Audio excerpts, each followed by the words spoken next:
Assalamualaikum warahmatullahi wabarakatuh. Saya Riki Adasya Putra dari kelas HI Indralaya akan menjelaskan tentang sejarah kawasan Timur Tengah, Keruntuhan Utsmaniyah.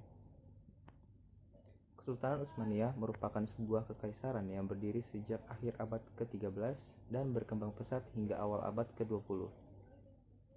Keruntuhan Utsmaniyah dipicu oleh kombinasi faktor internal dan eksternal. Di internal, ada masalah pemerintahan yang tidak efisien, korupsi, dan ketidakstabilan politik. Di eksternal, tekanan dari kekuatan Eropa seperti Inggris, Prancis, dan Rusia, serta kekalahan dalam Perang Dunia I menjadi faktor utama. Penandatanganan Perjanjian Sèvres pada tahun 1920 dan kemudian Perjanjian Lausanne pada tahun 1923 menandai akhir resmi Kesultanan Utsmaniyah dan pembentukan Republik Turki yang dipimpin oleh Mustafa Kemal Atatürk. Selanjutnya ada dampak terhadap kawasan Timur Tengah, yaitu terdapat dampak positif dan negatif. Dampak positif yaitu pembentukan negara-negara baru seperti Turki modern yang lebih sekuler dan reformis. Dan juga beberapa negara Timur Tengah mendapatkan kemerdekaan dari kekuasaan kolonial Eropa seperti Suriah dan Irak. Ada juga dampak negatif, yaitu pembagian wilayah yang tidak adil dan konflik etnis serta sektarian yang ditinggalkan oleh pengaruh kolonial.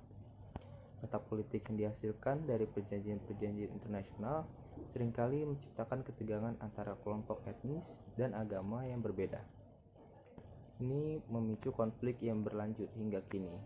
Lalu, yang ketiga ada implementasi konsep atau teori dari kasus tersebut, yang kemudian membahas penerapan teori politik dan sosial pada kasus keruntuhan Utsmaniyah. Misalnya, adanya teori kolonialisme yang menggambarkan bagaimana intervensi kekuatan kolonial Eropa yang mempengaruhi struktur politik dan ekonomi di Timur Tengah. Salah satu pendekatan yang relevan dalam teori kolonialisme adalah postkolonialisme. Ini adalah teori yang memeriksa dampak dan warisan kolonialisme setelah masa penjajahan berakhir. Ada beberapa poin terkait postkolonialisme dalam konteks keruntuhan Kesultanan Utsmaniyah. Yang pertama ada analisis kritis. Postkolonialisme menawarkan analisis kritis terhadap hubungan antara penjajah dan yang dijajah. Dalam kasus Kesultanan Utsmaniyah, kita dapat memeriksa bagaimana kebijakan kolonial Eropa memengaruhi struktur politik, ekonomi, dan sosial di wilayah tersebut setelah penaklukan. Lalu yang kedua, ada relevansi budaya. Postkolonialisme juga mempertimbangkan dampak budaya. Ada juga kritik terhadap kolonialisme.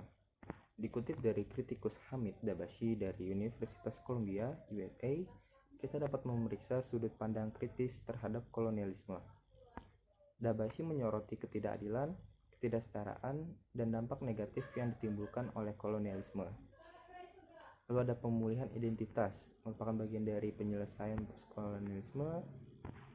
Salah satunya adalah pemulihan identitas.